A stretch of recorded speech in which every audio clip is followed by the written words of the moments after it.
ओम नमः सिद्धेभ्यः जय श्री ओम नमः सिद्धेभ्यः जय श्री ओम नमः सिद्धेभ्यः।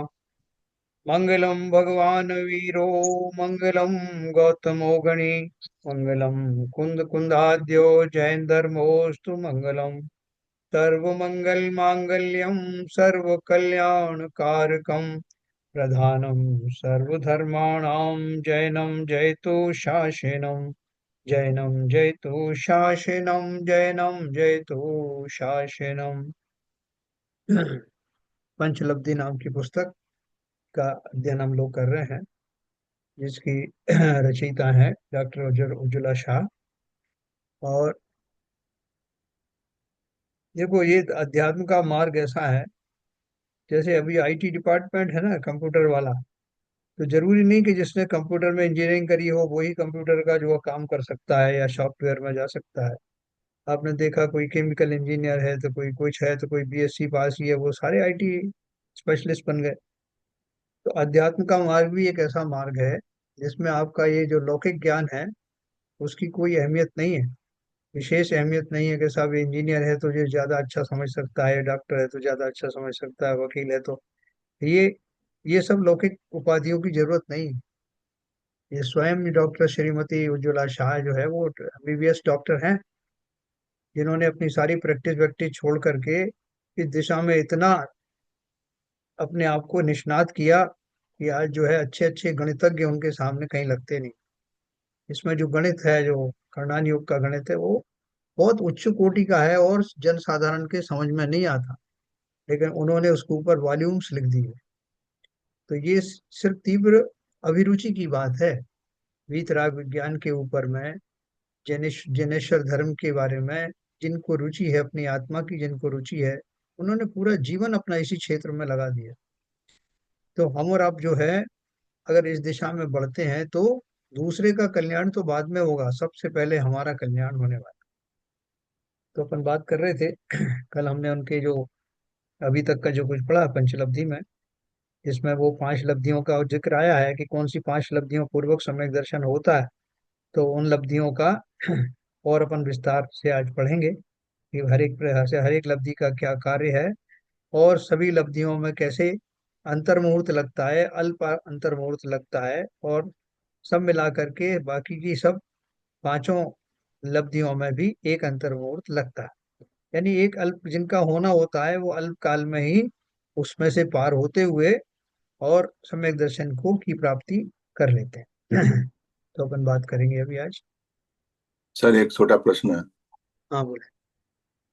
ये कल आपने जो 26 में सम्यक सम्यक्त के बारे में जो बताया था, बहुत ही अच्छी तरह एक्सप्लेन किया था। और उसमें एक बताया था आपने कि आखिर की सम्यक प्रकृति का वो उदय चलता रहता है, इसकी वजह से छाया सम्यक नहीं हो पाता है। तो मैं ये पूछ रहा था, सम्यक प्रकृति के कौन से दोष रह जाते हैं, क्या क्या भेद है उसके सम्यक प्रकृति? हाँ, ये अभी आज अपन पढ़ेंगे। अच्छा अच्छा, ठीक। हाँ,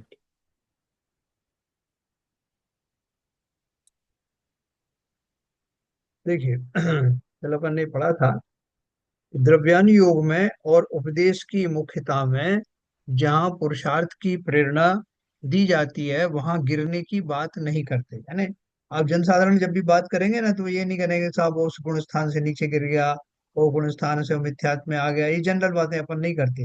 अपन सीधी बात करते हैं, भैया हम मिथ्यात्व दशा में है, हमारे परिणाम ऐसे हों कि हम ऊपर की दशा में बढ़ते चले जाएं। लेकिन जब वो गहराई में जाते हैं तो ये सारी बातें भी आती हैं कि हमारे गिरने के चांसेस भी कितने प्रबल होते हैं।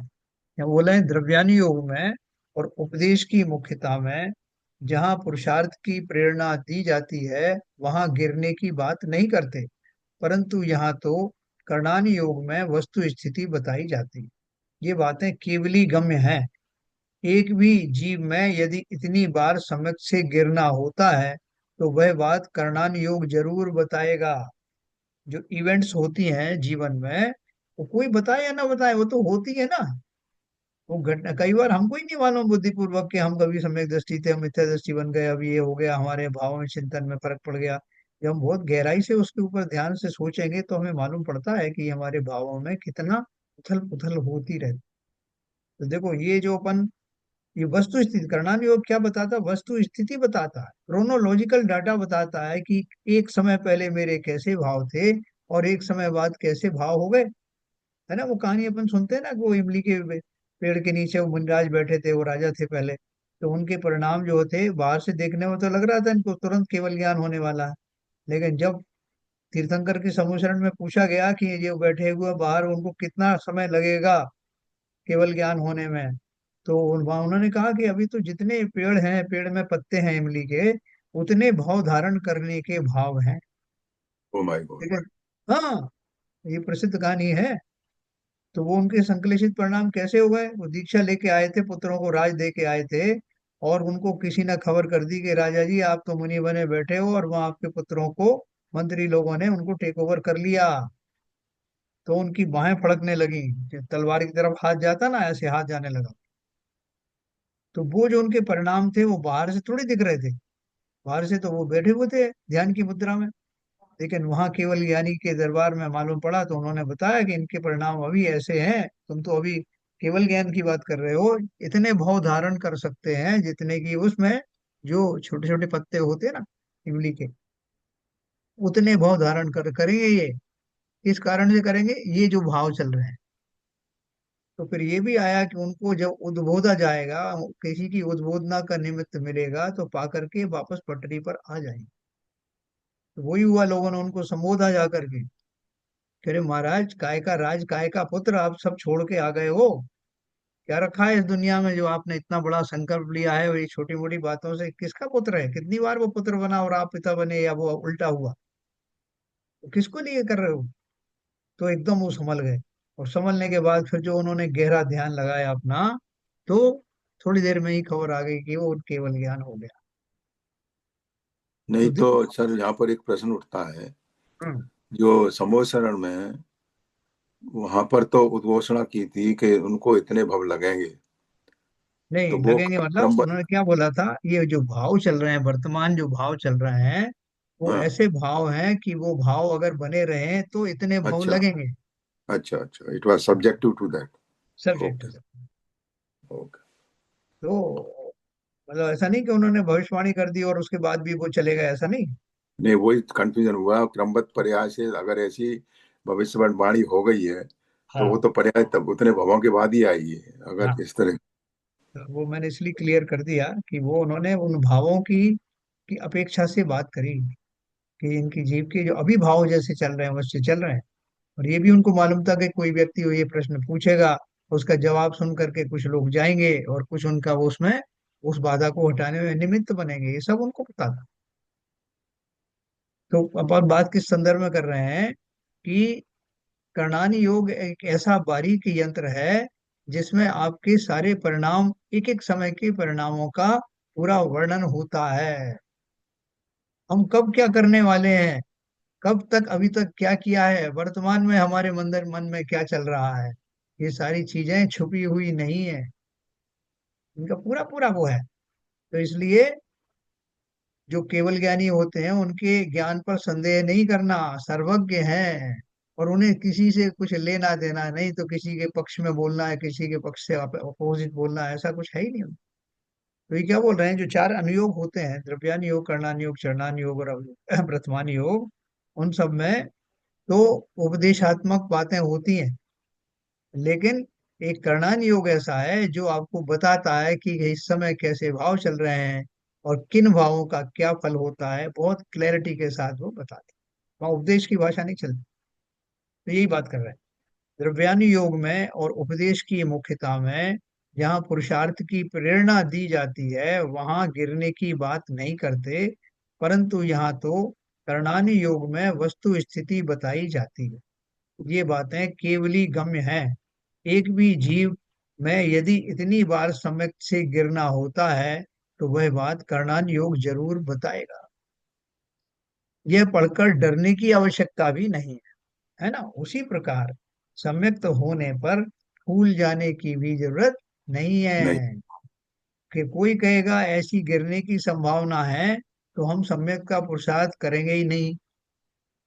है, क्यों करें भाई?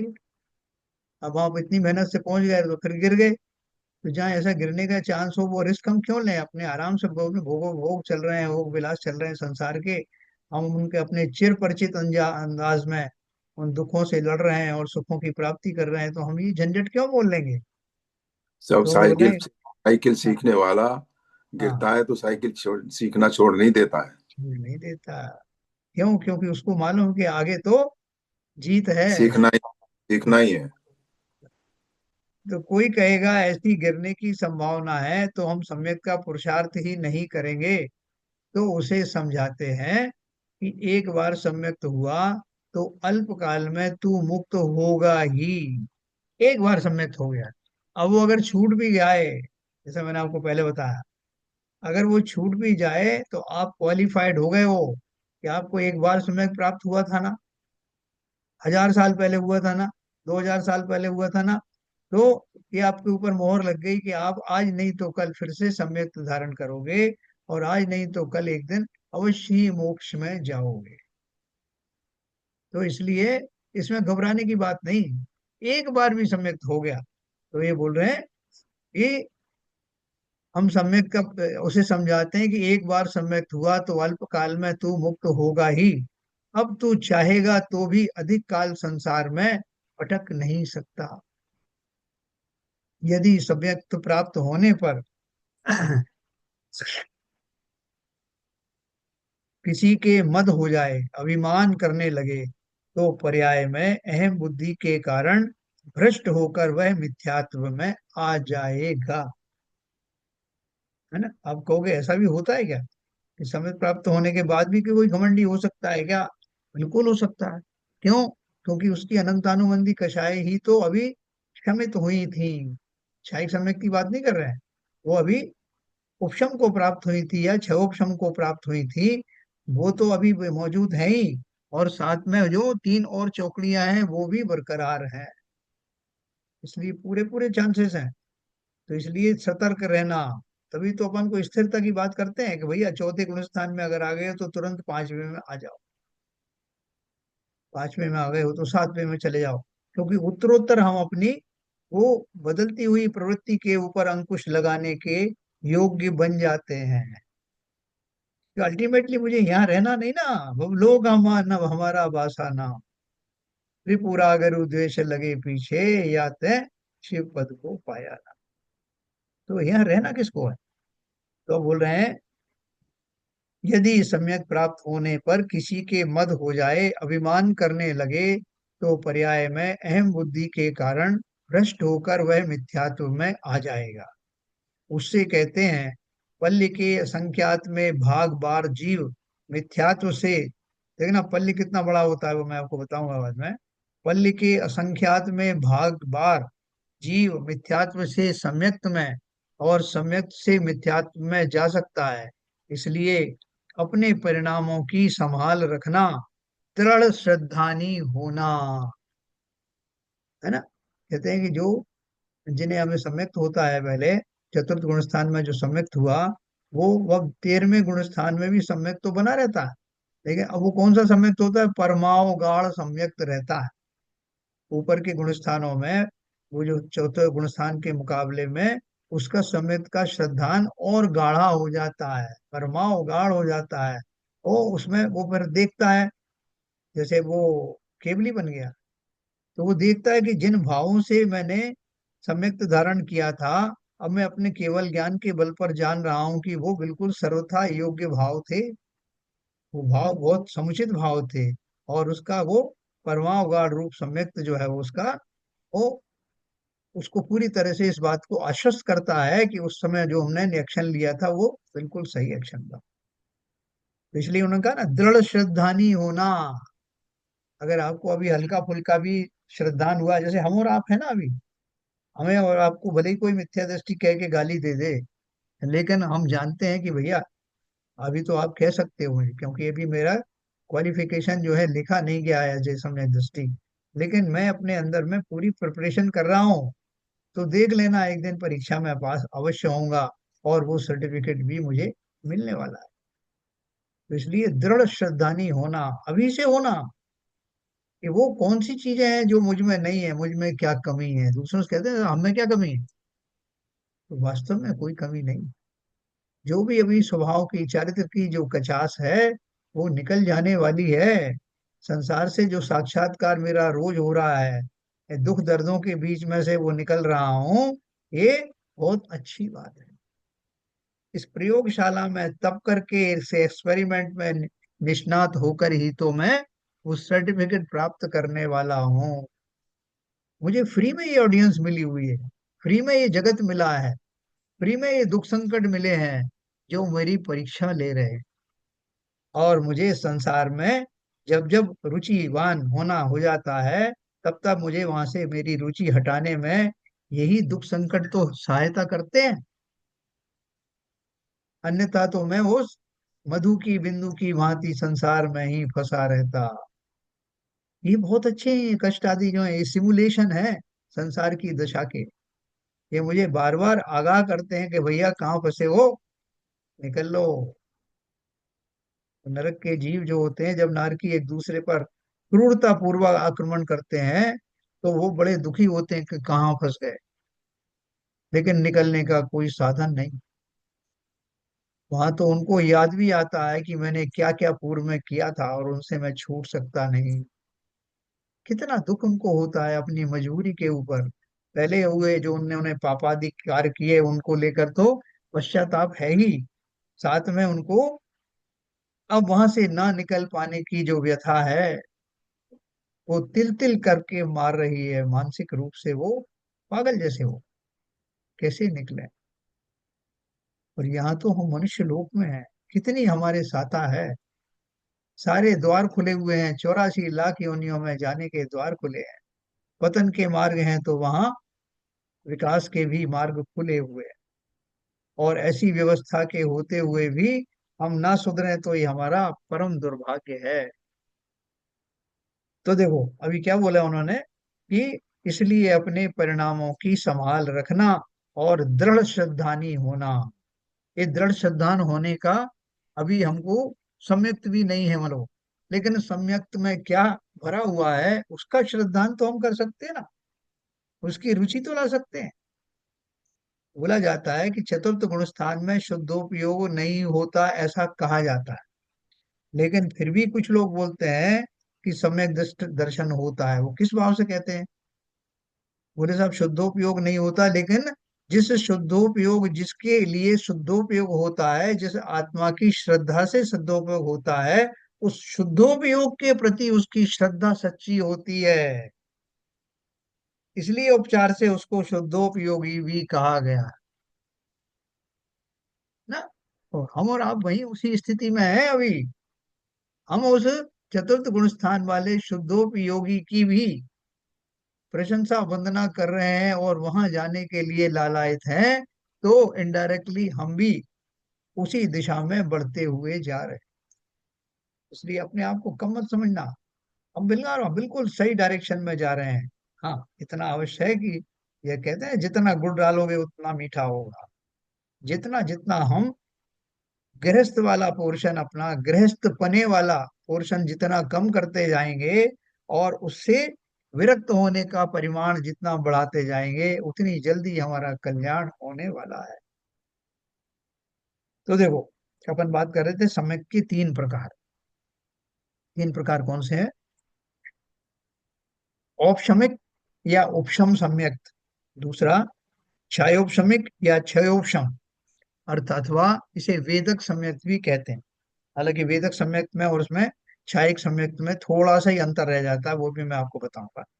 लेकिन यहाँ जब तक क्षायिक शब्द नहीं आया तब तक वो वेदक सम्यक भी क्षायोपशमिक सम्यक में ही शामिल रहता है। तीसरा है क्षायिक सम्यक। अपन 3 तरह की कैटेगरी जानते हैं। दर्शन मोहिनी और अनंतानुबंधी कर्म के उपशम, क्षयोपशम और क्षय होने पर। किस किस का हुआ? दर्शन मोहिनी और अनंतानुबंधी कर्म। क्योंकि अपन ने मालूम है ना सम्यक दर्शन कैसे होता है।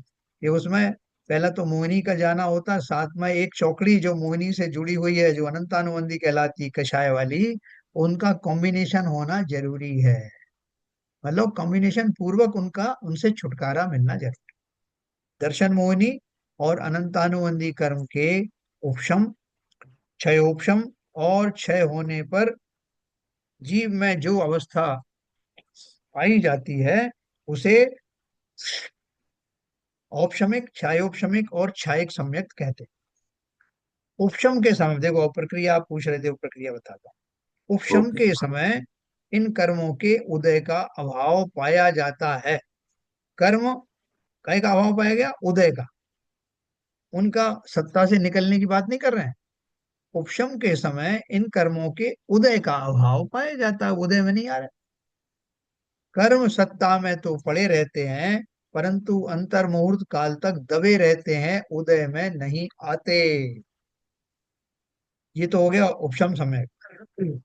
क्षयोपशम सम्यक में मिथ्यात्व, सम्यक मिथ्यात्व और अनंतानुबंधी चार, इन छह छहों का उपशम रहता है ना। कौन कौन से रह गए? मिथ्यात्व, तीन प्रकृतियां थी ना, तो मिथ्यात्व और सम्यक मिथ्यात्व, दो तो प्रकृतियां ये हो गई, सम्यक प्रकृति अभी निकाल दी, और अनंत अनुबंधी के चार। इस तरह से टोटल ये छहों का उपशम रहता है। और उदय किसका रहता है? जो बाकी बची हुई सम्यक प्रकृति, उसका उदय रहता है। इस अवस्था का नाम क्षय उपशम सम्यक की स्थिति है। ठीक है शिवजन साहब? हाँ, मगर मेरा प्रश्न ये था, हाँ ये सम्यक प्रकृति है, हाँ उसमें एक्चुअली डेफिनेशन तो सही है, मतलब जो प्रकृतियों के तीन भाग किए हैं, हाँ। मगर सम्यक प्रकृति में कौन से दोष रह जाते हैं?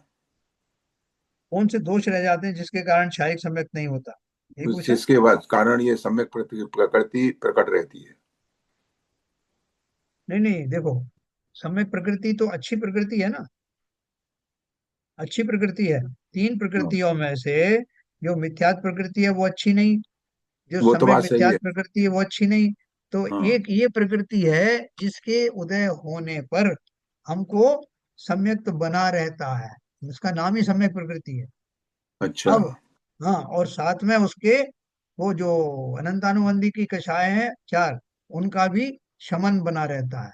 उदय में क्या रह गई? सिर्फ ये आपकी सम्यक प्रकृति का उदय रहता है। अगर उदय नहीं रहे, इसका भी उदय नहीं हो मान लो, तो सारी उपशमित हो गई, तो कौन सी अवस्था बनेगी? ये उदय में नहीं आई है, और ये भी शमन को प्राप्त है। अब कौन कौन शमन को प्राप्त है? मिथ्यात्व, सम्यक सम्यक प्रकृति और अनंतानुबंधी, सब उपशमित हैं। तब क्या दशा होगी? कौन सा सम्यक होगा? नहीं, तब तो छाया समय तो आ जाएगा। क्षयिक नहीं, मैंने उपशमित बोला है, तो औपशमिक सम्यक होगा, अब सुन समय तो आ जाएगा। है। और नहीं तो, अगर उनका क्षय हो गया, सारे परमाणु चले गए, तो क्षयिक सम्यक हो गया। नहीं वो तो बात से वो ही मेरा कंफ्यूजन अभी भी है।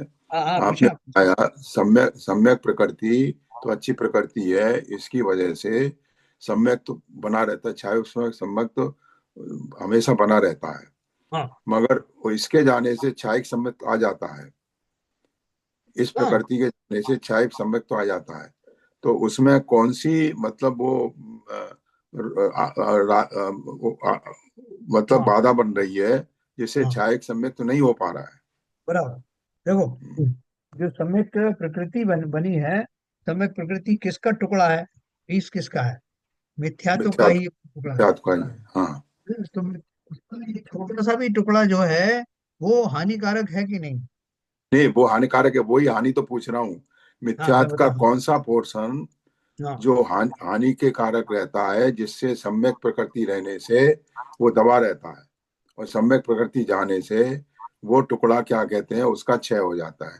तो उस हाँ, टुकड़े को मैं क्वालिफाई करने के लिए समझने की कोशिश कर रहा हूँ। बराबर। देखो, ऐसा है कि एक एक एक लकड़ी है, वो लकड़ी की जो है, उसके थोड़े से खंड में जो है वो जरा सा विष रहता है, सबसे ज्यादा उसके मुंह की तरफ बहुत सारा विष है उस लकड़ी में, बीच में उसमें थोड़ा सा कम है, और लास्ट में जाके बिल्कुल हल्की सी कड़वाहट रह गई। इतनी हल्की सी रह गई है कि मैं अगर उसको मुंह में रखूं तो मुझे लगभग स्वाद भी नहीं आए। लेकिन है तो सही, क्योंकि वो उसी लकड़ी का पोर्शन है। तो जब तक वो रहेगा, कहने में तो ये आएगा कि मैं जो चीज चबा रहा हूँ वो पूरी तरह से शुद्ध नहीं है, अभी उसमें कुछ ना कुछ कड़वाहट तो है, भले ही वो मेरे उसमें संज्ञान में नहीं आ रही। तो मैं क्या चाहता हूँ साहब, मैं तो आपने बाजार में गया था लेने, ऐसी शुद्ध लकड़ी लेने गया था जिसमें जरा भी किंचित भी कड़वाहट ना हो। उसने मुझे 3 तरह की लकड़ियां रख दी। तो मुझे तो चाहिए थी कौन सी जिसमें एक भी तरह का जरा सा भी कड़वाहट का अंश भी ना रहे। तो वही सम्यक प्रकृति है, जिसमें उस मिथ्यात्व का थोड़े से परमाणु रहते हैं। आप ऐसा मोटा मोटा समझो। अच्छा अच्छा, तो इसका मतलब ये हुआ कि वो सम्यक प्रकृति उदय में रहने से वो जो थोड़े बहुत मिथ्यात्व के जो हाँ, दोष हैं वो दोष दबे है, रहते हैं। वो दोष है, बने रहते अच्छा। हैं। जैसे अपन बोलते हैं ना, क्षार सम्यक सम्यक में बोलते हैं कि साहब उसमें जो कण है, वो कुछ जो ऊपर ऊपर तैरते हैं, कुछ नीचे तैरते हैं, और लेकिन फिर भी वो पानी पीने लायक होता है। इसलिए उसको अपन वो जो हिला करके थोड़ा सा पी जाते हैं, लेकिन वो उतना शुद्ध तो नहीं होता कि अगर उसको पूरे वो सेटल होने दूं और फिर पीऊं तो वो अलग चीज है। ये तो क्लियर हो इसलिए गया। जो क्षय सम्यक सम्यक में वो मिथ्यात्व के जो 3 टुकड़े, अल्टीमेटली तो उसी का तो टुकड़ा है ना ये भी। नहीं ठीक है, समझ में आ गया सर, ये बहुत बड़ा कंफ्यूजन था मगर छोटी सी चीज की वजह से समझ नहीं में नहीं, नहीं ये आ रहा। छोटी सी नहीं है, ये आपने बहुत अच्छा प्रयास किया। जब इतनी बारीकी से जब तक नहीं समझेंगे तब तक हमें उसकी वस्तु स्थिति समझ में नहीं आएगी। तो बहुत अच्छा किया आपने। अब देखो आगे, अब आपको क्षयिक एक समय एक भी सर, समझ। एक शक और है, शंका। तो इसमें मिथ्यात्व और सम्यक मिथ्यात्व हाँ और ये अनंतानुबंधी चारों कषाय, जी। इनका जो है उपशम है। हाँ और जो बाकी जो प्रकृति, सम्यक प्रकृति है, जो कि अच्छी प्रकृति है, उसका उदय है। उदय। और कषाय में जो अप्रत्याख्यान, प्रत्याख्यान और संजुलन, ये कषाय का उदय है। है है हाँ चौथे गुण है, बिल्कुल है। अच्छा, ये देखो, कषाय भी उदय है एक्चुअली। हाँ हाँ, ठीक। फिर नहीं नहीं, वही मेरे को लग रहा था कि ये जो कषाय जो है, प्रत्याख्यान अप्रत्याख्यान और ये संजुलन, संजुलन तो खैर बहुत छोटी है, प्रत्याख्यान प्रत्याख्यान, ये तीनों तीनों भी काफी बड़ी कैटेगरी कषाय नहीं है क्या? मतलब अनंतानुबंधी तो खैर है ही सॉलिड एकदम, जिसका देखो, अच्छा उपशम है। क्वेश्चन पूछा। लेकिन जो आपने अच्छा बाकी जो पूछा। कषाय हैं, हम्म। तो लेकिन वो बहुत हाँ देखो, मैं आपको मतलब बताऊं। मामूली टाइप की है वो कैटेगरी। देखो, हमको सम्यक की अपन बात कर रहे हैं। मुझे सम्यक धारण करने से रोकने वाली कौन कौन सी शक्तियां हैं, अपन उनकी बात कर रहे हैं। अप्रत्याख्यानावरण, प्रत्याख्यानावरण और संजुलन मुझे सम्यक धारण करने से नहीं रोक रहे, वो रोक नहीं सकती। रोकने वाला दुश्मन है अनंतानुबंधी जाति, जो चारित्र मुनि की अनंतानुबंधी कषाय, और मिथ्यात्व के ये 3 टुकड़े कह लो या एक ही टुकड़ा कह लो। तो मिथ्यात्व और चारित्र मोहिनी की अनंतानुबंधी कषाय, ये ही मात्र मेरे प्रतिद्वंदी हैं सम्यक दर्शन के लिए। इसलिए ये उनका जिक्र कर रहे प्रत्याख्यान, ये प्रत्याख्यान अप्रत्याख्यान और संजुलन, ये तो बाद की, मतलब आपका सम्यक दर्शन होने के बाद की एडजेक्टिव हो जाते हैं मतलब। हैं। बाद में भी बनी रहती हैं, अभी तो है हाँ। ही। बाद हम्म। में भी बनी रहती हैं, लेकिन वो मेरा मार्ग अवरुद्ध नहीं कर पाती। कौन सा नहीं मार्ग? सम्यक दर्शन का। नहीं, एक्चुअली जो आपने बताया था, जी। और ये अपना प्रत्याख्यान जो प्रकृति है वो हाँ तो अणुव्रत धारण करने के बाद चली जाती है, और प्रत्याख्यान जाती है महाव्रत धारण करने के बाद। बिल्कुल बिल्कुल। तो उसमें जितने दोष होते हैं अणुव्रत के अंदर, वो सारे क्षीण हो जाते हैं, और महाव्रत में सारे ही दोष क्षीण हो जाते हैं, केवल संजुलन कषाय बच जाती है जो आखिरी तक चलती है। हाँ मगर एक प्रश्न उठता है जैन साहब यहाँ पर, हाँ जी, हाँ कल शायद आपने बताया था कि हाँ। जो छायास्मा सब साहब जी। सम्यक्त के साथ जो जीव रहता है, हम्म। वो मुनि भी हो अगर जाएगा तो केवल 11वें गुण स्थान तक ही जाएगा। यस। और तो इसका मतलब ये हुआ 7वें गुण स्थान में भी वो जो मुनि है, वो जो उसके गुण के धारी हैं, वो जरूरी नहीं है पूर्ण सम्यक्त के साथ, चाहे सम्यक्त के साथ हो, वो हाँ चाहे बिल्कुल सम्यक्त के जरूरी। साथ हो सकते हैं। देखो, क्या है कि क्षयिक सम्यक दर्शन होने के बाद 2 या 3 4 भाव के अंदर में मोक्ष चला ही जाता है। हाँ हाँ, उसकी ठीक गारंटी है। होती है। हम्म। और एक जो आपने भी एक बात कही, मैं उसमें क्लैरिफिकेशन दे दूं आपको। जैसे आपने बोला कि अणुव्रत धारण कर लेता है तो उसकी अप्रत्यक्षान कषाय चली जाती है, या महाव्रत धारण करता है तो प्रत्यक्षान वरण शक्ति वो उसकी वो चली जाती है, कषाय, जैसे ही बोला ना आपने। हाँ लेकिन इसमें उल्टा है। उल्टा क्या है कि जिस समय जीव के अप्रत्यक्षाना वर्णी कषाय के विपरीत भाव चलते हैं तभी वो हाँ वो अणुव्रत तो है ही, धारण वो तो करता है। प्राइम कंडीशन है। हाँ देखिए मतलब उल्टा नहीं ये है कि उन्होंने अणुव्रत धारण की नहीं तो नहीं, वो कषाय चली गई। सर ये मेरा जो कहने का मकसद था, जी। इसमें दो चीजें रहती हैं। एक अंतरंग व्रत महाव्रत, एक अंतरंग अणुव्रत, और एक बाह्य व्रत। मेरा जो कहने का मतलब था अंतरंग से था। नहीं अंतरंग मैं में आपकी बात अगर, तो समझ गया, मतलब समझ गया, लेकिन बहुत अपने को क्लैरिटी रखना है। क्योंकि बिल्कुल कल को बिल्कुल अपन को बिल्कुल। कोई पूछेगा तो बिल्कुल ऐसे बोलो कि जब नहीं तक नहीं जीव के भाव अणुव्रत धारण करने के नहीं रहते तब तक आप ये समझना कि उसकी अप्रत्यक्षान कषाय बलवती है। नहीं, सही बात है, आपने पहले भी इसको क्लियर किया है। अगर बाहर से अणुव्रत धारण किए हैं और महाव्रत धारण किए हैं, अंदर से नहीं है, तो वो तो द्रव्यलिंगी मुनि होगा, भावलिंगी नहीं होगा। उस समय तो हुआ ही नहीं उसको। हाँ, क्योंकि उस सम्यक्त समय हुआ ही तो नहीं। नहीं। हाँ। तो अंदर से होगा तभी। प्रत्यखान जब जाएगा तभी क्या कहते हैं, वो अणुव्रत धारण करेगा अंदर वास्तव में। ये तो देखो मुख्य इसका द्वार मतलब के भाई ऊपर। साहब आप, हाँ बोलिए।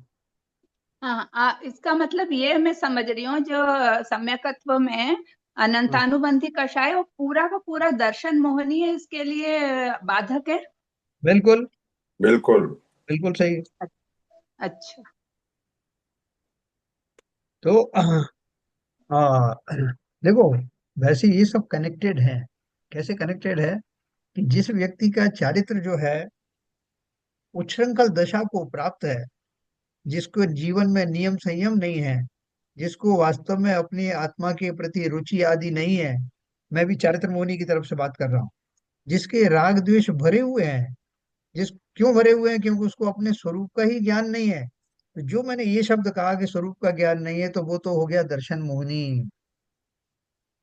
उसका ही कारण से मेरा जो चारित्रिक मेरा जो व्यवहार है वो सब दूषित हो रहा है। मुझे अपना ही होश नहीं कि मैं कौन हूँ। है मैं एक जगह उलझ रहा हूँ, मान लो कहीं पे जो है वो रोटियां बट रही हैं, बासी रोटी बट रही है, कोई और ऐसी छोटी मोटी चीजें बट रही है, और मैं बहुत बड़ा करोड़पति सेठ हूँ। मैं वहां से निकल रहा हूँ तो मैं जो है थोड़ी देर के लिए मैं मति भ्रम हो जाता है मुझे, और मैं भी उन वो छोटे छोटे जो लोग लड़ रहे हैं रोटी के लिए उनमें मैं भी शामिल हो जाता हूँ। तो कोई मतलब लोग समझाता है मेरे साथ होता है कि अरे आप तो राजा हो, कहाँ घुस रहे हो ये रोटियों का, आपका तो महलों में ढेर लगा है रोटियों का, आप इनसे कहाँ उलझ रहे हो, इससे झगड़ा कर रहे हो। तो एकदम मेरा भ्रम जो है वो कटता है कि अरे मैं ये क्या कर रहा था। क्यों? क्योंकि मुझे अपने स्वरूप का ज्ञान हो गया कि मैं कौन हूँ। मुझे ये सब करने की जरूरत नहीं। ये तो वो करें जो बेचारे या तो इस बात से वंचित हैं या जो है ऐसी ऐसी उनकी दशा हुई। मैं तो वो नहीं हूं ना।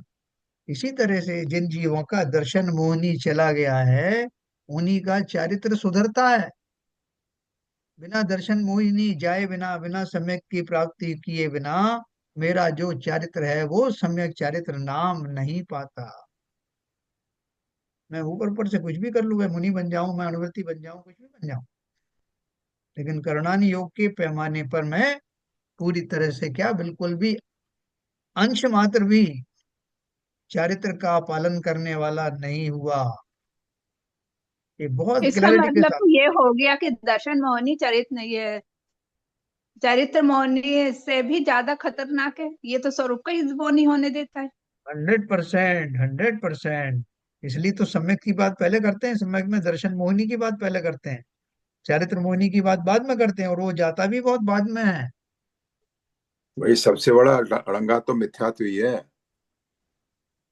जब चतुर्थ तक जी। गुण सबसे, स्थान में चतुर्थ गुण स्थान वाले को बोला गया है कि उसका भी सम्यक चारित्र उसको आंशिक प्रकट हुआ है। वो भी कितना प्रकट हुआ है? वो सम्यक्ति जीव को जितना सम्यक जितना चारित्र होता है उतना भर हुआ है, लेकिन उस उतने भर को सम्यक चारित्र नाम नहीं दिया। उसके बाद की दशा हो गई वो अनुवृत्ति हो गया, तब भी उसको देशवृत्ति कहा, पंचम गुण स्थानवर्ती कहा, अभी उसका चारित्र मोहिनी गया नहीं। छठवें सातवें गुण स्थान में जा करके वो उसको क्वालिफाई करता है। और वो भी वो परम शुद्ध दशा अभी भी नहीं आई, वो क्योंकि तो वो जो संजलन जाएगी तब जाएगी। संजुलन कषाय जाने के बाद यथाख्यात चारित्र प्रकट होता है। 10वें गुण स्थान में जाके होता आपने बहुत सही पकड़ा कि सबसे जो खतरनाक चीज है उसके ऊपर सबसे पहले प्रहार करना। मुझे अपना स्वरूप ही नहीं पता कि मैं कौन हूं, तो मैं भी ऐसी छोटी छोटी चीजों के लिए उलझता रहूंगा, लोग फंसता रहूंगा। फिर कोई समझाएगा भैया आप कहाँ उलझ रहे हो, आप इनसे, आप किस घराने के हो और ये किस घराने के लोग हैं, इनसे कहाँ उलझ रहे हो। तब मुझे अपना घराना याद आता है। ओ मैं तो आत्मद्रव्य हूँ। तो ये क्यों लड़ रहे हैं, बोले इनको नहीं पता। पता है नहीं है मतलब इनके ये भ्रमित हैं। इनकी ज्ञान की वर्तमान दशा ऐसी चल रही है कि ये अपना स्वभाव से अनभिज्ञ हैं। इसलिए इन पर तो करुणा रखना, और अपने ऊपर भी करुणा बनाए रखना भैया। जब इसका हम मतलब दूसरों की। हाँ इसका मतलब ये हुआ कि मिथ्यात्व का जाना, श्रद्धान का होना और स्वपर का भेद विज्ञान हो जाना। बिल्कुल, यही परम दशाएं हैं, जो प्रारंभिक दशाएं हैं। यही तो वो बीज है जो सम्यक रूपी वृक्ष बनेगा। ठीक है ना। और यही वो बीज है जो सम्यक्त के पूर्वक ही केवल ज्ञान बनेगा। इसलिए अपन बहुत बेसिक चीज पढ़ रहे हैं। अभी इस समय अपन जो पढ़ रहे हैं कोई बहुत बड़ा ग्रंथ नहीं पढ़ रहे हैं, लेकिन उन ग्रंथों का वो जो सार है, वो पोर्शन जो है, जो पोर्शन हमको हिट करना है सबसे पहले, वही हम पढ़ रहे हैं। ये थी यार फंडामेंटल सर। फंडामेंटल। ठीक है नीरजा जी। जी। इतने दिन से पढ़ रहे हैं, लेकिन ये क्लियरिटी आज इस समय हुई। बहुत बढ़िया। जब जब समय आता है ना, तभी इसलिए रिपीट करने से कई बार वो क्लैरिटी बढ़ती जाती है। जी। तो देखो अपन को तीन तरह के अपन ने समय पढ़े।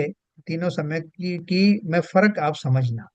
कि अपन ने पहले क्या पढ़ा, उपशम के समय इन कर्मों के उदय का अभाव पाया जाता है। कौन से कर्मों का। अभी मैंने जो आपको छह उपशम समय के बारे में बताया, अभी मैं फिर से बताता हूँ। कर्म सत्ता में तो पड़े रहते हैं, परंतु अंतर मुहूर्त काल तक दबे रहते हैं, उदय में नहीं आते। कौन से कर्म की बात हो रही है, वो मिथ्यात्व के तीनों टुकड़े और चार अनंत अनुबंधी एंट्री, टोटल सात का वहां पर उपशम रहता है, तो उस समय की स्थिति को औपशमिक सम्यक कहते हैं। अब दूसरी स्थिति क्या बनी, कि वो सब तो अभी शमित ही है, लेकिन एक प्रकृति का उदय हो गया। कौन सी प्रकृति का उदय हो गया, वो सम्यक प्रकृति का उदय हो गया। ये वाली, मेरा जो पानी था, गिलास में पानी था, उसमें जो कण थे वो सारे कण नीचे बैठे हुए थे और ऊपर से पानी बिल्कुल निर्मल दिखाई दे रहा। किसी ने वो गिलास को थोड़ा सा हिलाया, बहुत ज्यादा नहीं हिलाया, थोड़ा सा हिलाया, तो उसमें से कुछ पार्टिकल जो थे, जो जो बहुत घातक नहीं थे मगर थे तो सही, वो थोड़े ऊपर तक आ गए। तो वो पानी उतना निर्मल नहीं दिखाई दे रहा जैसा पहले दिखाई दे रहा था। तो कोई आपसे पूछे कि भाई साहब पानी साफ है क्या, तो आप वैसा बड़े भ्रम में सिर हिलाओगे, हाँ। बोले हाँ क्या, बोले हाँ वैसे तो पूरी तरह साफ नहीं, लेकिन हाँ फिर भी साफ ही है। यानी ये जो स्थिति बनी कि पानी अब भी पीने योग्य तो है, लेकिन पहले की बात कुछ अलग थी। इस स्थिति का नाम सम्यक प्रकृति का उदय होना और क्षयोप सम्यक सम्यक का प्रकट होना, इसी का नाम। तो इसका मतलब ये हुआ साहब, जी औपसमिक सम्यक्त्व और छाया सम्यक्त्व में विशुद्धता औपसमिक सम्यक्त्व में ज्यादा रहती है। बिल्कुल 100% बात सही है। देखो, औपशमिक सम्यक्त को क्षयिक सम्यक्त से कंपेयर कर सकते हैं। हाँ, कैसे इन कंपेयर इन कर सकते हैं। प्रिंसिपल इन हाँ, प्रिंसिपल। इन प्रिंसिपल के ऊपर से जब सरफेस पे आप देखोगे, तो वो भी ऐसे ही निर्मल है जैसे क्षयिक सम्यक्त होता है। फर्क इतना है कि वहां वो कण अभी नीचे बैठे हैं औपशमिक सम्यक्त में, लेकिन क्षयिक में तो वो कण नीचे भी नहीं बैठे। नहीं है, बिल्कुल विशुद्ध है। बताओ यार, कितना फर्क। ठीक है। तो आगे चलते हैं। ये हो गया। अब कोई, हाँ दिखा है लेकिन दिखा है। क्षय श्रमिक ये जो है, क्षय श्रमिक जो है हाँ, औपशमिक से तो बेहतर, हायर क्वालिटी का है ना, हायर लेवल का है। नहीं नहीं, रिवर्स है, रिवर्स। हायर लेवल का नहीं है, मतलब आप इस हिसाब से कह सकते हो कि वो ज्यादा समय तक टिका रहता है। समय के हिसाब से वो ज्यादा है, है ना, मगर लेकिन वो शुद्धता के निर्मलता हिसाब नहीं है से, उसमें। शुद्धता के हिसाब से औपसमिक संबंध न्यायिक संबंध के बराबर है। चूंकि औपशमिक में तो जो प्रकृति उदय में है वो सम्यक प्रकृति उदय में है, जो कि अच्छी प्रकृति है। नहीं, अच्छी कैसी, मैंने अभी आपको इनको एक्सप्लेन किया था ना, सीबीएन साहब का भी यही भ्रम था। मैंने आपको एक्सप्लेन किया था, मान लो एक जो सर्प है, वो सर्प का मुंह में सबसे ज्यादा जहर रहता है, उसकी बाकी का जो पीछे का भाग है, बीच का भाग है, उसमें उससे कम जहर है, और लास्ट की उसकी पूंछ है, उसमें मिनिमम जहर है। मिनिमम किस लिए? क्योंकि है तो वो सर्प का ही शरीर का हिस्सा। तो अपेक्षाकृत मैं जरूर ये कहूंगा कि भैया चलो, अब वो सर्प का मुंह उस तरफ हो गया है, आधी बॉडी भी उस तरफ है, अब ये पूंछ में जो है इतना कोई बात दोष नहीं है, इसको इसको मैं प्रयोग में ला सकता हूँ। तो अपेक्षाकृत तो आप कह सकते हो ऐसे, लेकिन फिर भी वो बॉडी तो सर्प की ही है ना, इसलिए वो भी कार्यकारी नहीं है, अपेक्षाकृत कार्यकारी है। ठीक उसी प्रकार से ये तीन टुकड़े जो हुए, मिथ्यात्व, सम्यक मिथ्यात्व और सम्यक प्रकृति, ये मिथ्यात्व के ही तीन टुकड़े हैं। इसलिए वो प्रकृति अपेक्षाकृत तो बेहतर है, लेकिन सर्वथा बेहतर नहीं है। अगर वो हमेशा बेहतर और होती। कषाय तो चार जो अनंतावंती कषाय है, ये तो तीनों में ही उपशम में है। हाँ, तीनों में उपशमिक ऑप्शन। में भी अनंतावंती जो कषाय है उपशम में है, और क्षारशमिक में भी और क्षायक में भी। क्षयक में तो वो उपशमित नहीं, वो तो क्षय हो गया। क्षय हो गया, क्षायक में अच्छा हो गया। हाँ, विसंयोजना हो जाता है, अपन भी संयोजना में आपको बताऊंगा उसके बारे में। तो ये तीनों आपको कंसेप्ट समझ में आया। अभी देखो, अब उन्होंने फिर लिखा, क्षोपशम सम्यक्त में मिथ्यात्व, सम्यक मिथ्यात्व और अनंतानुबंधी, चार इन छहों का उपशम रहता है और सम्यक प्रकृति का उदय रहता है, जो देशघाती प्रकृति होने के कारण सम्यक्त का घात नहीं करती। उस पानी में से जो कण ऊपर उभर करके आए, वो ऐसे बारीक कण थे कि उनके कारण पानी पूरा गंदला नहीं हो रहा था। देशघाती मतलब थोड़ा सा तो हो रहा था, वो पानी की वो ट्रांसपेरेंसी उतनी नहीं दिख रही थी, लेकिन फिर भी पानी पीने योग्य था। तो वो देशघाती था, अर्थात उसने उस निर्मलता का पूरी तरह खंडन नहीं किया था, इसलिए देशघाती कहा, है ना। सम्यक प्रकृति का उदय रहता है, जो देशघाती प्रकृति होने के कारण सम्यक का घात नहीं करती, वो निर्मलता का घात नहीं कर रही। कोई सादी मिथ्या दृष्टि जीव, सादी किसको कहा? इसको पहले सम्यक दर्शन हो करके फिर मिथ्यात्व में आ गया। कोई सादी मिथ्या दृष्टि जीव पहले गुण स्थान में से क्षयोपशम सम्यक्त प्राप्त करके चौथे में जा सकता है। सादी मिथ्या दृष्टि किसकी बात कर रहे हैं? जो अभी मैं मेरा सम्यक छूट गया था ना, अभी 2 घंटे पहले मान लो, फॉर एग्जाम्पल, या 2 दिन पहले सम्यक था, तो छूट गया। छूट गया तो मैं पहले गुण स्थान में आ गया, लेकिन अभी मेरे अंदर में वो सारे भाव भरे हुए हैं, मैं उनसे उनको जुटा करके फिर से जो सम्यक धारण कर पाऊंगा, उस सम्यक का नाम क्षयोपम सम्यक होगा। ठीक है। फिर नीचे क्वालिफाई कर दिया, क्षायक सम्यक्त में इन कर्मों का सत्ता में से पूर्ण नाश पाया जाता है। देखो, ये विषय मैं आपको बहुत अच्छे से समझाने वाला हूँ। क्यों क्यों समझाने वाला हूँ? क्योंकि इससे मेरे को मुझे भी समझ में आए, बहुत बारीक चीजें हैं। अभी आपको वो भी बताएंगे कि दूसरे गुण स्थान में जीव कैसे आता है, क्योंकि अपन ने देखा था ना कि समय से गिरते समय दूसरा और तीसरा गुण स्थान आता है, तो उसकी चर्चा भी करेंगे। जनसाधारण से जब बात करते हैं तो कोई बात नहीं करता, अरे साहब इस समय से गिर गया, ये दूसरे में आ गया, तीसरे में, बात ही नहीं करते। लेकिन अपन जब बात कर रहे हैं तो पूरा विषय अपने को ज्ञात होना चाहिए। तो देखो, अपना थोड़ा आगे चले, हाँ, तब कुछ समझ में आ गया। तो औपशमिक या उपशम सम्यक्त के दो प्रकार हैं। देखो, जो मैंने आपको पहले हिंट दिया था, प्रथमोपशम सम्यक्त और द्वितीयोपशम सम्यक्त।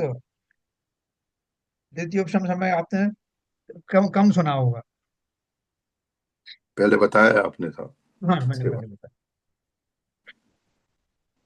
पहली बार हुआ वह प्रथमोपशम, और दूसरी बार हुआ वह द्वितीयोपशम, ऐसा इसका अर्थ नहीं है। प्रथमोपशम की बात तो हमने देखी थी, द्वितीयोपशम सम्यक किसे और कब होता है उसे अब देखते हैं। ये बड़ी इंटरेस्टिंग चीज है। जब छठवें सातवें गुण स्थान वाले मुनिराज जो क्षयोपशम सम्यक के धारी हैं, देखो जो मैंने आपको बात बताया था ना कि मुनि जो है वर्षों तक जो है क्षयोपशम सम्यक के साथ रह सकते हैं, कोई बाधा नहीं। जब छठवें सातवें गुण स्थान वाले मुनिराज जो क्षयोपशम सम्यक के धारी हैं और जो उपशम श्रेणी चढ़ने के अर्थात आठवें नवें 10वें 11वें गुण स्थान में आरोहण करने के सन्मुख होते हैं, तब वे सातवें गुण स्थान में क्षयोपशम सम्यक्त में से दोबारा उन कर्मों का उपशम करके उपशम सम्यक्त प्राप्त करते हैं, उसे द्वितीयोपशम सम्यक्त कहते।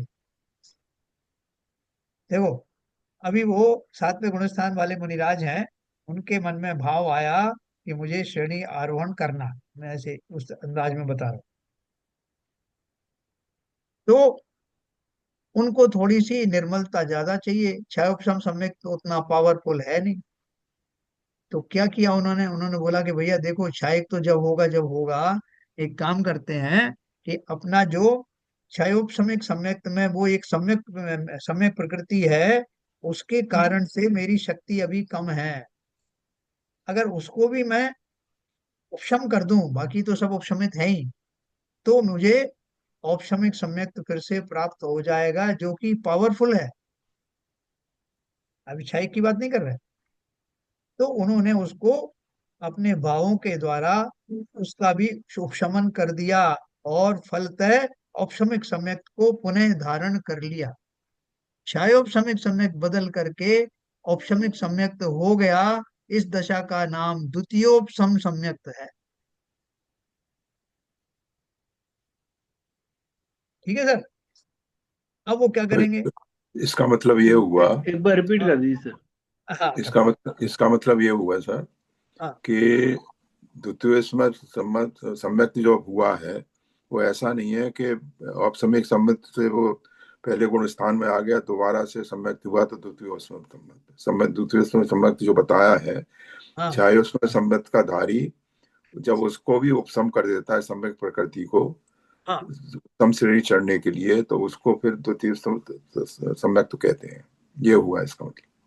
पानी में वो जो थोड़े से सेडिमेंट्स आ गए थे ऊपर, और हम्म। पानी को अब लोग कह रहे हैं कि भाई साहब मैं I am have not happy, ये पानी जो है निर्मल नहीं पूरा। दूसरा बोल रहा है कि अरे नहीं साहब ऐसा इतना भी खास नहीं है, ये पी सकते हैं इसको। वो नहीं नहीं साहब, मेरे पास में एक तरीका है, मैं उससे इसको पूरी तरह से ट्रांसपेरेंट कर लूंगा, तब मुझे चैन आएगा। तो क्या करोगे? तो उसने अपनी जेब से एक फिटकरी की डिल्ली निकाली या निर्मली बीज निकाला और उसमें डाल दिया। तो तुरंत प्रभाव से जो छोटे से थोड़े वो सेडिमेंट्स ऊपर आ गए थे वो भी नीचे सेटल हो गए। बोले हाँ, अब मैं इसको खा के कह सकता हूँ कि ये निर्मल है, अब मेरा काम हो गया। ठीक उसी प्रकार से उनको जो क्षय समित आपने शिवजन साहब ने बहुत बढ़िया बात करी कि अभी वो मिथ्यात्व में नहीं आए, सम्यक में बने रहते हुए ही वो उन्होंने जो सम्यक प्रकृति रूप जो गंदलापन था उसको भी उपशमित कर दिया, और फलस्वरूप पानी औपशमिक सम्यक जैसा निर्मल हो गया। हाँ, मैं वही अब समझा इसको। अब उस उनकी तैयारी हो गई है श्रेणी आरोहण करने की। लेकिन कौन सी श्रेणी आरोहण करेंगे? उनको अपनी स्थिति पता है कि मैं अभी औपशमिक सम्यक का धारी हो गया हूं, जो क्षायोपशमिक से तो बलशाली है लेकिन क्षायक नहीं है। है तो आपको बोला जैसा आपके पास कौन सी टिकट है, बालकनी की टिकट है, आगे की टिकट है, बीच की टिकट है? बोले साहब ऐसा है कि मेरे पास टिकट तो आगे की है। तो बोलो उस पिक्चर हॉल वाले ने बोला कि आपको मैं ज्यादा से ज्यादा इसी कैटेगरी की सबसे पीछे की सीट दे सकता हूँ, लेकिन आप चाहो कि बालकनी में आप चले आओ तो वो मैं नहीं भेज सकता। तो आप बोलोगे चलो इतनी सी गनीमत है, आप मुझे सबसे आगे की बजाय थोड़ा बीच की वो क्लास में बिठा दो, थोड़ा कंफर्ट मिल जाएगा। तो ठीक उसी प्रकार से उनके पास में जो कुछ उपलब्ध था अभी, उनके भावों का जो लेवल था वो इस लेवल का था कि वो क्षय सम्यक से औपशमिक सम्यक का धारण कर सकते थे। और औपशमिक सम्यक जैसा नाम है उसी से मिलता जुलता नाम उपशम श्रेणी है। तो उपशम श्रेणी पर वो आरोहण हो सकते हैं। और फलतः उस पर आरूढ़ हो भी जाते। और फिर उनका गुणस्थान वाला दूसरी वाली जो लाइन है वो चलती है, कौन सी? सातवें के बाद आठवां, नवां, दसवां और 11वां। 11वां गुणस्थान जो है वो उनको मात्र शपक श्रेणी कब लगती है? वो भी 7वें में ही लगती है। लगती तो सात से ही है, जी। लेकिन वो उनको क्षायिक सम्यक दृष्टि को लगती है।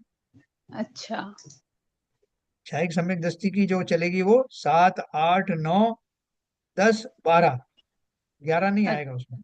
अच्छा अच्छा। ठीक है ना? और वो उसमें भी जब आप और बारीकी में जाएंगे तो उसको भी क्वालिफाई करेंगे कि क्षय उपशमिक श्रेणी के 8वां गुण स्थान कैसा है, और इसका जो गुण स्थान जो है वो उपशम श्रेणी का 8वां गुण स्थान कैसा है। तो ये सब अपन पढ़ने वाले हैं, बहुत बारीक है, लेकिन सब्जेक्ट बहुत ज्यादा इंटरेस्टिंग है। तो इसका मतलब ये हुआ छाया सम्यक तो धारी जो मुनि हैं जी। उनको 11वें स्थान तक उपसम श्रेणी में चढ़ने के लिए द्वितीय स्थान सम्यक प्राप्त करना जरूरी है। यस। चलो बहुत बढ़िया, बहुत अच्छा क्लैरिफिकेशन किया। तो ये आपका जो यहाँ पे जो चढ़ते हैं ना, वो कौन सा घाट सेक्शन आता है वो? हाँ हाँ हाँ। हाँ, कौन सा घाट सेक्शन आता है? ऊपर जाते हैं ना, इगत इगतपुरी साइड। इगतपुरी इगतपुरी। तो वो घाट सेक्शन चढ़ने के लिए वहां पर डबल इंजन लगाते। डबल इंजन लगता है। हाँ, तो उसको उतनी और पावर शपक तो आए श्रेणी कि में ऊंचा से। डबल इंजन नहीं चाहिए। छपक में नहीं चाहिए, वो तो पहले ही अपना एक ही इंजन ही बड़ा बलशाली हाँ, अच्छा। एक चाय समय तो वाला इंजन काफी है उसमें। है। है ना? देखो, ये जो अपने को एक एक छवि सी बन रही है ना, ये उदाहरणों के माध्यम से, आपको मालूम नहीं कि इनडायरेक्टली हमको ये सब्जेक्ट क्लियर होता चला जा रहा बिल्कुल क्लियर हो रहा है सर। है। और हमें जैसे जैसे क्लियर होगा, हमारा रोमांच और हमारी रुचि ऐसी बदलती चली जाएगी कि जैसे मुंह में पानी आ रहा हो। धीरे धीरे करके आपको ये टेस्ट डेवलप हो जाएगा। आपको संसार की कथाएं अच्छी नहीं लगेंगी। आपको लगेगा कि ऐसी चर्चा कोई करता रहे, ऐसी चर्चा मैं सुनता रहूं। तो ये जो है बहुत बड़ा साइन है। संसार से निरंतर उदासीन होते चले जाना। और तब मुझे लगेगा कि वास्तव में कि बुरा जो देखन में गया, बुरा ना मिलिया कोई, जो दिल खोजा आपना तो मुझसे बुरा ना कोई। यानी वो व्यक्ति जो है अपने दोषों में ही इतना मशगूल हो जाता है, और उससे छुड़ाने का इतना भाव बनता है कि दूसरों को क्या देखे, टाइम किसके पास। और तब उसको वो समता की प्राप्ति वास्तव में होती है। तब वो महान बनता है। तब सारी दुनिया कहती है कि इनको कोई मतलब नहीं है, ये व्यक्ति महान अपने आप ही बन गया। लिए ये जो विषय है, ये जानने मात्र, खाली उनका ऊपर ऊपर की जानकारी के लिए हम नहीं जान रहे हैं। हम उस प्रक्रिया को जान रहे हैं। इस प्रक्रिया से निकलकर ही अनंत सिद्ध राशि उत्पन्न हुई है। हम भी बनेंगे सिद्ध। इसमें कोई परेशानी नहीं, कोई कठिनाई नहीं, कोई असंभव बात नहीं। ठीक है ना? और जितना जितना अपन को ये समझ में आएगा, उतना उतना आपको संसार से अरुचि और स्वस्वभाव में जाने की रुचि उत्पन्न होगी। तो समय आपका हो गया है। कल मैं आपको इससे आगे बढ़ाऊंगा कि हमारी चर्चा प्रथमोपसम सम्यक की अर्थात मिथ्यात्व में से सम्यक प्राप्त करने संबंधी चल रही है। ये तो बीच का टॉपिक हमने बताया आपको। अभी मुख्य फोकस किसका है कि मैं मिथ्यात्व पहली में से निकल करके सम्यक उपशम सम्यक जो पहली बार होता है, उसकी प्राप्ति होने के लिए क्या प्रक्रिया होती है, इसकी चर्चा अपन कल करेंगे। ठीक है सर? ठीक है सर। समय बहुत जल्दी हो जाता है। पता नहीं चलता सब कब निकल जाता है। चलिए साहब, जिनवाणी स्तुति करें।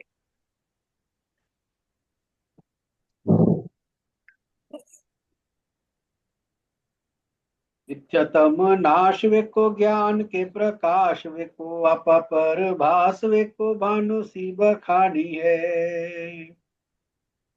छहो द्रव्य जान वेको बंध विधि भान वेको स्वपर पिछान वेको परम प्रमाणी है। अनुभव बताए वे को जीव के जताए वे को काहू न सताए वे को भव्य और हानि है। जहां तहां तार वे को पार के उतार वे को सुख विस्तार वे को यही जिन वाणी है।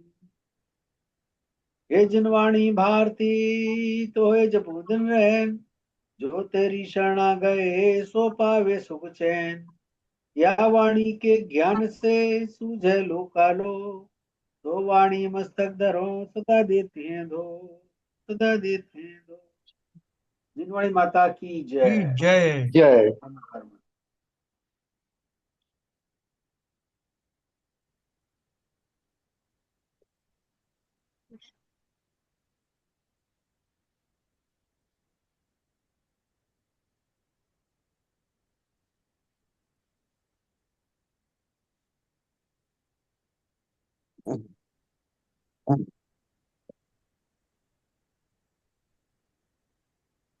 जय जिनेन्द्र, सभी को जय जिनेन्द्र। जय जय जिन सबको जय जय। जय जय जय। जय जय जय जय जय जय साहब। जय।